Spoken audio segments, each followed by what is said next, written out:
India Legal presents Courts Roundup.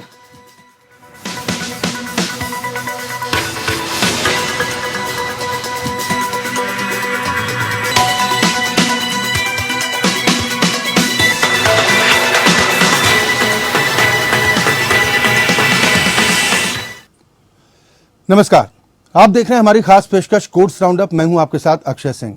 इस bulletin में अगले आधे घंटे हम आपको कोर्ट से जुड़ी तमाम छोटी बड़ी खबरों से रूबरू करवाएंगे।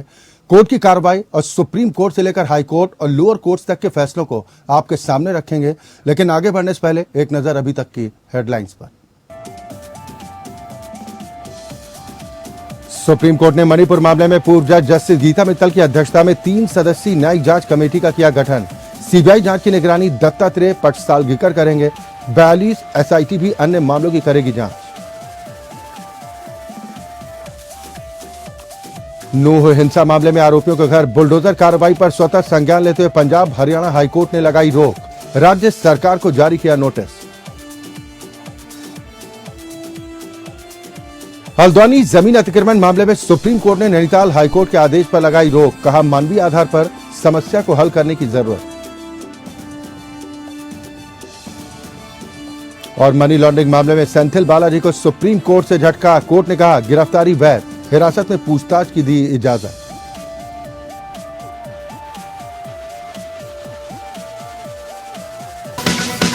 India Legal presents Courts Roundup.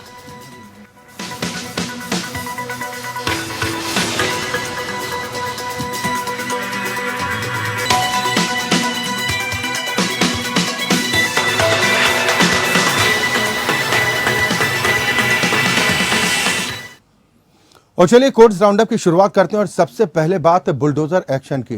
नूह में बुलडोजर एक्शन पर पंजाब हरियाणा हाईकोर्ट ने स्वतः संज्ञान लेते हुए तोड़फोड़ की कार्रवाई पर रोक लगाने का आदेश दिया है। नूह में अवैध निर्माणों पर प्रशासन की कार्रवाई की जा रही थी। हाईकोर्ट ने मेवात में अतिक्रमण हटाने और निर्माण गिराने पर संज्ञान लेकर हरियाणा सरकार से जवाब तलब किया है। पंजाब हरियाणा हाईकोर्ट के जस्टिस गुरमीत सिंह संधावालिया ने रोक लगाने के आदेश दिए हैं। दरअसल नूह में पिछले 4 दिन से तोड़फोड़ की कार्रवाई चल रही थी। इस दौरान सैकड़ों घर, दुकान, शोरूम, झुग्गियां और होटल गिराए जा चुके हैं। प्रशासन ने इन्हें अवैध बताते हुए कहा कि इनमें रहने वाले 31 जुलाई की हिंसा में शामिल थे।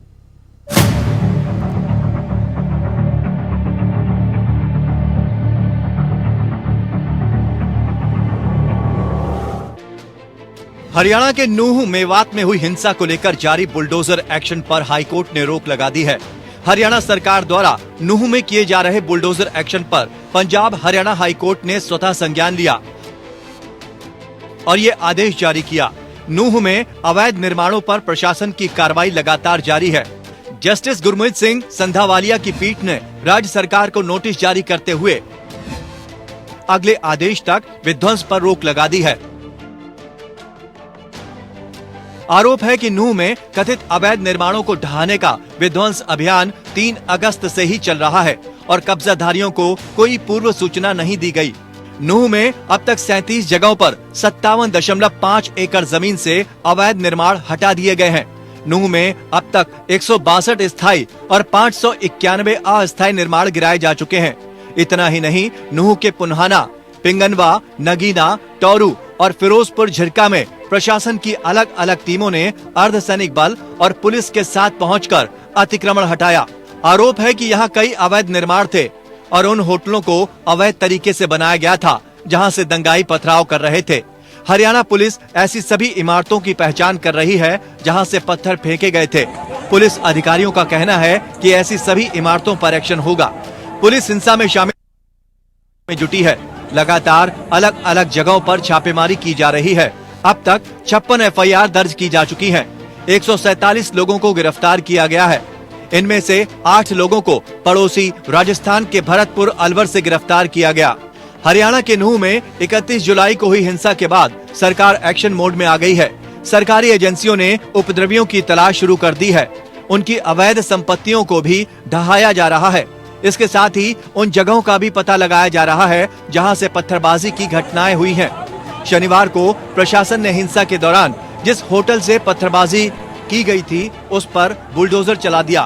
पूरे हरियाणा में करीब 104 एफआईआर दर्ज की गई हैं। करीब 216 गिरफ्तारियां हुई हैं और 83 लोगों को हिरासत में लिया गया है। जिला प्रशासन ने शनिवार को नल्हर मेडिकल कॉलेज के आसपास की 2.6 एकड़ जमीन समेत 12 अलग अलग स्थानों पर अवैध निर्माण पर बुलडोजर चलाया। डीएम ने कहा, अवैध निर्माण और असामाजिक तत्वों पर कार्रवाई चलती रही है। ऐसे लोगों को चिन्हित किया जा रहा है।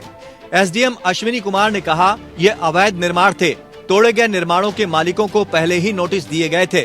ब्रजमंडल धार्मिक यात्रा के दौरान हुई हिंसा में कुछ अवैध निर्माण के मालिक भी शामिल थे। अतिक्रमण के खिलाफ ये अभियान जारी रहेगा। Bureau report.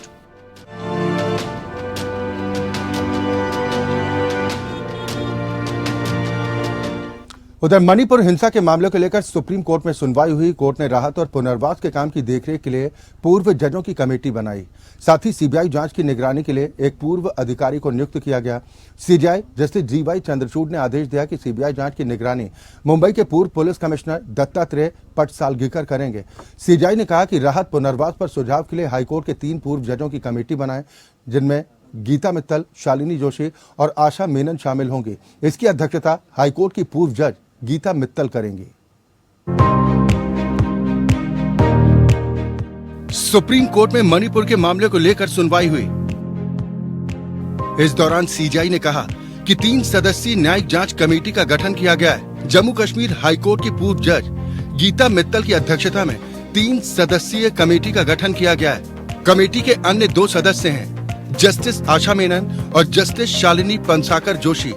सीजेआई ने केंद्र सरकार से कमेटी के जजों के लिए पर्याप्त सुरक्षा व्यवस्था करने का निर्देश दिया है। कमेटी हिंसा प्रभावित लोगों को मुआवजा, पुनर्वास और अन्य राहत की सिफारिश करेगी। सुप्रीम कोर्ट ने कहा कि जांच सीबीआई को स्थानांतरित कर दी गई। सीबीआई जांच की निगरानी मुंबई के पूर्व पुलिस कमिश्नर दत्तात्रेय पटसालगीकर करेंगे।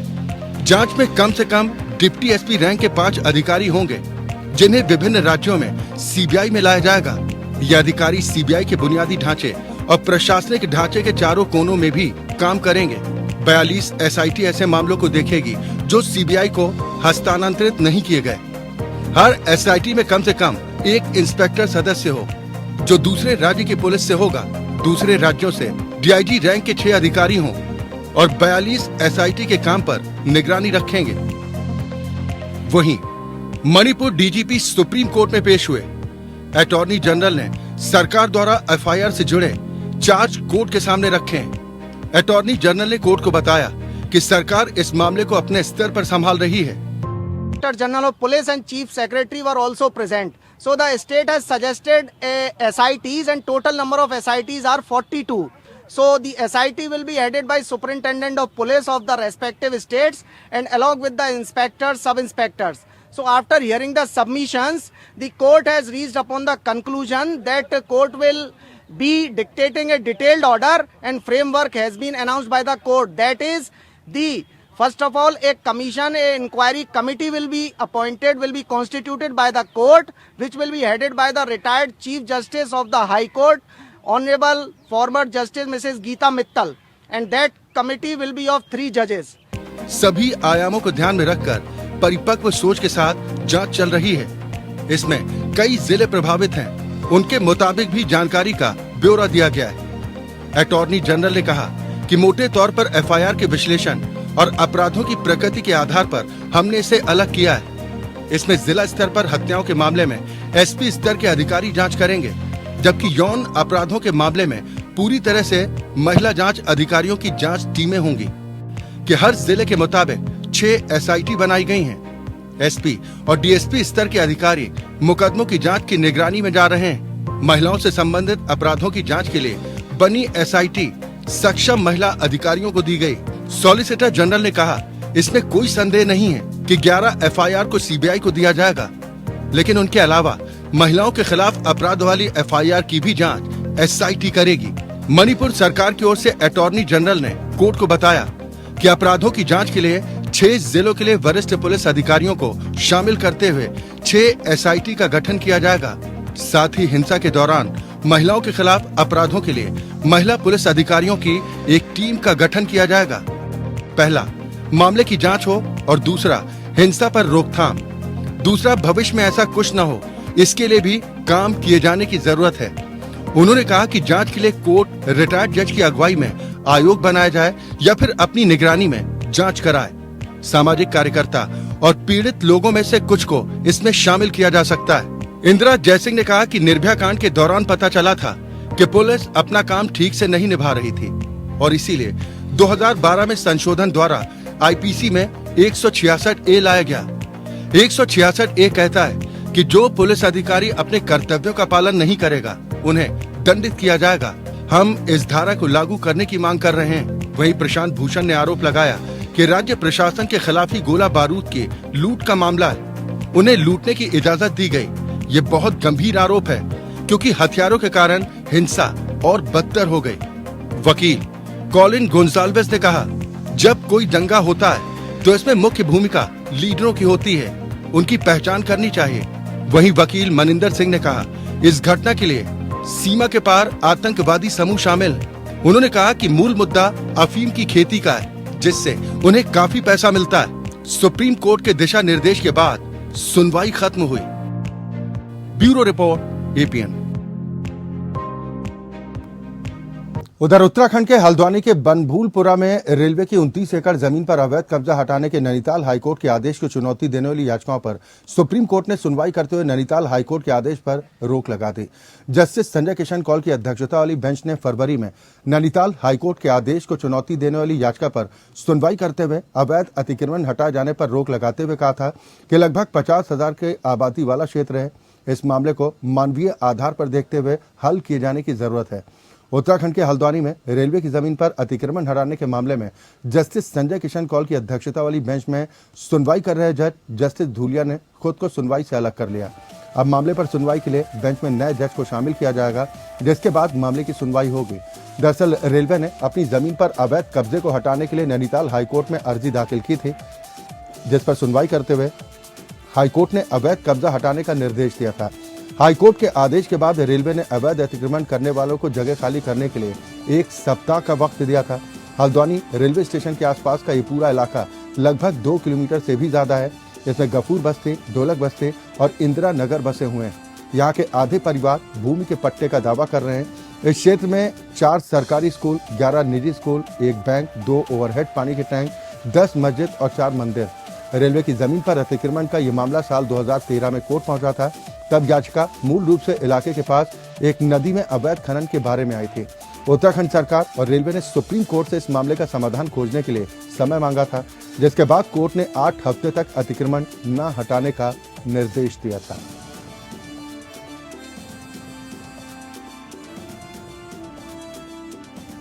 उधर सुप्रीम कोर्ट ने तमिलनाडु के मंत्री सेंथिल बालाजी को झटका देते हुए बालाजी और उनकी पत्नी की याचिका को खारिज कर दिया है। सुप्रीम कोर्ट ने मनी लॉन्ड्रिंग मामले में सेंथिल बालाजी की गिरफ्तारी को वैध माना और ईडी को मंत्री से हिरासत में पूछताछ की मंजूरी भी दे दी। सेंथिल बालाजी और उनकी पत्नी ने मद्रास हाईकोर्ट के फैसले को चुनौती देते हुए सुप्रीम कोर्ट का रुख किया था। मद्रास हाईकोर्ट ने भी अपने फैसले में ईडी की ओर से सेंथिल बालाजी की गिरफ्तारी को बरकरार रखा था। सुप्रीम कोर्ट ने ईडी को नौकरी के बदले नकदी घोटाला मामले में 12 अगस्त तक हिरासत में रखने की अनुमति दी। जस्टिस एएस बोपन्ना और जस्टिस एमएम सुंदरेश की खंडपीठ ने माना कि गिरफ्तारी के खिलाफ बंदी प्रत्यक्षीकरण याचिका सुनवाई के योग्य नहीं है। बंदी प्रत्यक्षीकरण याचिका में रिमांड के आदेश को चुनौती नहीं दी जा सकती। ईडी ने बीते 14 जून को तमिलनाडु सरकार में मंत्री सेंथिल बालाजी को मनी लॉन्ड्रिंग मामले में गिरफ्तार किया था। बालाजी पर आरोप है कि उन्होंने पूर्व की अन्ना द्रमुक सरकार में परिवहन मंत्री रहते हुए नौकरी के बदले उम्मीदवारों से पैसे लिए थे। बालाजी पर मनी लॉन्ड्रिंग का भी आरोप है। इस मामले में ईडी ने बालाजी के ठिकानों पर छापेमारी कर उन्हें गिरफ्तार किया था। ईडी की ओर से गिरफ्तारी के विरोध में सेंथिल बालाजी ने मद्रास हाईकोर्ट का रुख किया था, लेकिन हाईकोर्ट ने बालाजी की गिरफ्तारी को बरकरार रखने का आदेश जारी किया था। हाईकोर्ट के फैसले को चुनौती देते हुए सेंथिल बालाजी और उनकी पत्नी ने सुप्रीम कोर्ट में याचिका दायर की थी। सुप्रीम कोर्ट में ईडी की तरफ से सॉलिसिटर जनरल तुषार मेहता और सेंथिल बालाजी की तरफ से वरिष्ठ वकील मुकुल रोहतगी ने दलीलें पेश की। सुप्रीम कोर्ट ने दोनों की दलीलें सुनने के बाद बीते बुधवार को अपना फैसला सुरक्षित रख लिया।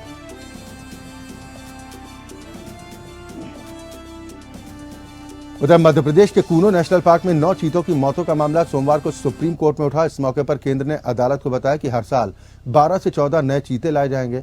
कुछ समस्याएं जरूर हैं, लेकिन चिंता करने जैसा कुछ भी नहीं। अदालत ने केंद्र की दलीलों को स्वीकार करते हुए सुनवाई को बंद कर दिया है। शीर्ष अदालत ने यह भी कहा कि भारत में चीतों को फिर से लाने के लिए उठाए जा रहे कदमों पर सरकार से सवाल पूछने का कोई कारण नहीं। दरअसल मध्य प्रदेश के कूनो राष्ट्रीय पार्क में 1 साल के भीतर 9 चीतों की मौत हो गई। उनमें 3 शावक भी शामिल हैं।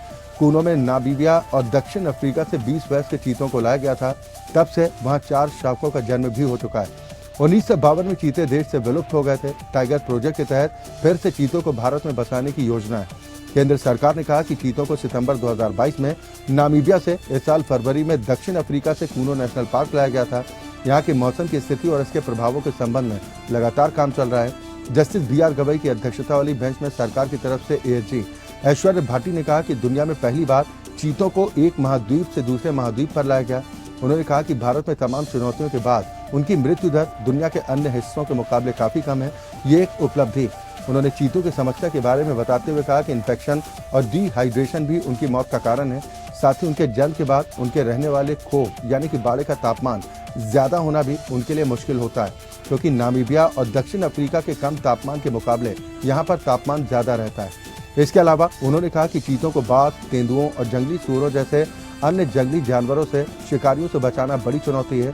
उन्होंने बताया कि हमारी योजना के मुताबिक हर साल औसतन 5 से 8 चीता शावक होंगे। सरकार अगले 5 साल तक हर साल 12 से 14 चीते लाने की योजना तैयार कर रही है। कई एक्सपर्ट ने चीतों की मौत का कारण इस्तेमाल किए गए घटिया रेडियो कॉलर को जिम्मेदार बताया, जबकि सरकार ने इन आरोपों को खारिज कर दिया है। एक चीता सूरज की मौत 14 जुलाई को हुई थी। उसके गर्दन में कॉलर के चलते घाव हो गया था, कीड़े पड़ गए थे, संक्रमण हुआ था।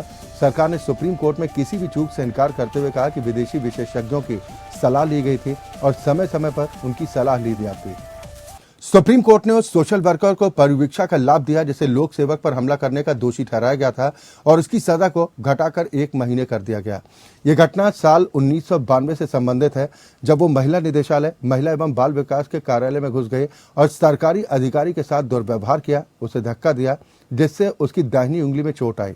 जस्टिस अभय अशोका और जस्टिस संजय करोल खंडपीठ मध्य प्रदेश हाईकोर्ट के फैसले के खिलाफ अपील पर सुनवाई कर रही थी, जिसमें लोक सेवक को गंभीर चोट पहुंचाने और हमला करने के लिए उसे 6 महीने के कठोर कारावास की सजा सुनाई गई। सजा के सीमित प्रश्न पर निर्णय करते समय न्यायालय ने इस बात पर प्रकाश डाला कि मामला 30 वर्ष से ज्यादा पुराना है, जहां अपीलकर्ता इतने वर्षों पर जमानत पर बाहर।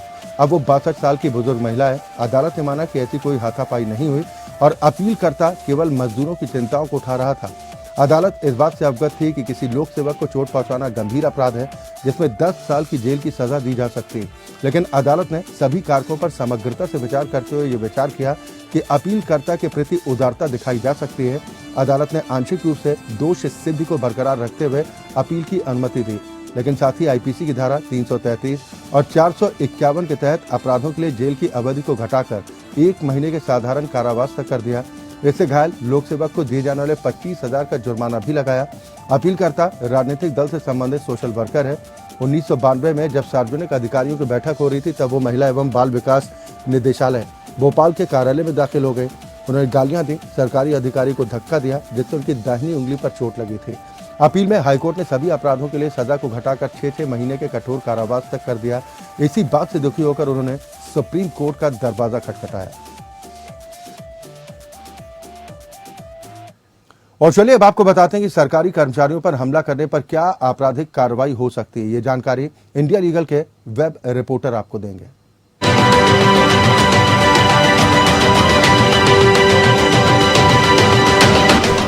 एक पुलिस का, एक पब्लिक ऑफिशियल का आम जनता से मारपीट करना कई बार अखबारों में आया है, लेकिन क्या हो जब सिचुएशन बिल्कुल ऑपोजिट हो जाए। किसी भी पब्लिक सर्वेंट को उसकी ड्यूटी फुलफिल करते वक्त अगर कोई पर्सन इंटेंशनली ग्रीवियसली हर्ट करता है या एक पब्लिक सर्वेंट को उसकी ड्यूटी फुलफिल करने से रोकता है, तो उस पर इंडियन पीनल कोड 1860 का सेक्शन 333 अप्लाई होगा। इसके अंदर गिल्टी को 10 साल तक की सजा, फाइन या दोनों हो सकती है। ये कॉग्निजेबल और नॉन बेलेबल ऑफेंस होते हैं। इसी के साथ सेक्शन 353 ऑफ IPC ऐसे केसेस की बात करता है जहां एक पब्लिक सर्वेंट के अगेंस्ट उसके ड्यूटी करते वक्त क्रिमिनल फोर्स, असॉल्ट यूज हुआ हो।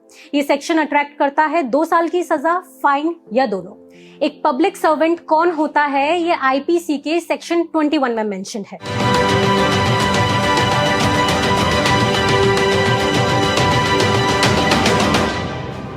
उधर दिल्ली हाईकोर्ट ने कथित आतंकी फंडिंग मामले में नियमित जमानत के कश्मीरी अलगाववादी नेता शब्बीर अहमद शाह की याचिका पर राष्ट्रीय जांच एजेंसी से जवाब मांगा है।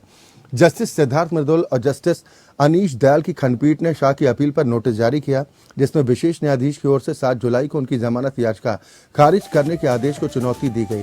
शाह की ओर से पेश सीनियर एडवोकेट कॉलिन गोंजाल्वेस ने कहा कि यह कोई महत्वपूर्ण मामला नहीं है और मामले में केंद्रीय जांच एजेंसी द्वारा आरोप पत्र पहले ही दायर किया जा चुका है। अदालत ने अपील में नोटिस जारी किया और एनआईए को 2 सप्ताह के भीतर शाह को उन्नत कृतियों के साथ प्रासंगिक सामग्री रिकॉर्ड पर रखने का निर्देश भी दिया। अब इस मामले की सुनवाई 12 सितंबर को होगी। वकील मुग्धा और कामरान ख्वाजा के माध्यम से दायर अपील में कहा गया कि एनआईए द्वारा दायर मुख्य और पहले पूरक आरोप पत्र में शाह के बारे में कोई उल्लेख नहीं। एनआईए ने आरोप लगाया कि विभिन्न आरोपी व्यक्तियों ने कश्मीर घाटी में व्यवधान पैदा करने और भारत सरकार के खिलाफ युद्ध छेड़ने के लिए धन जुटाने और इकट्ठा करने की साजिश रची। शाह को जून 2019 में गिरफ्तार किया गया और उन्हें 4 अक्टूबर 2019 को एनआईए द्वारा दायर दूसरे पूरक आरोप पत्र में आरोपी के रूप में सूचीबद्ध किया गया। शब्बीर शाह के खिलाफ आरोप है कि उन्होंने जम्मू कश्मीर में अलगाववादी आंदोलन को फंडिंग की।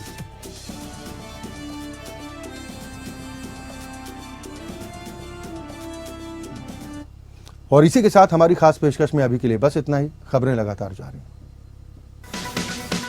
India Legal presents Courts Roundup.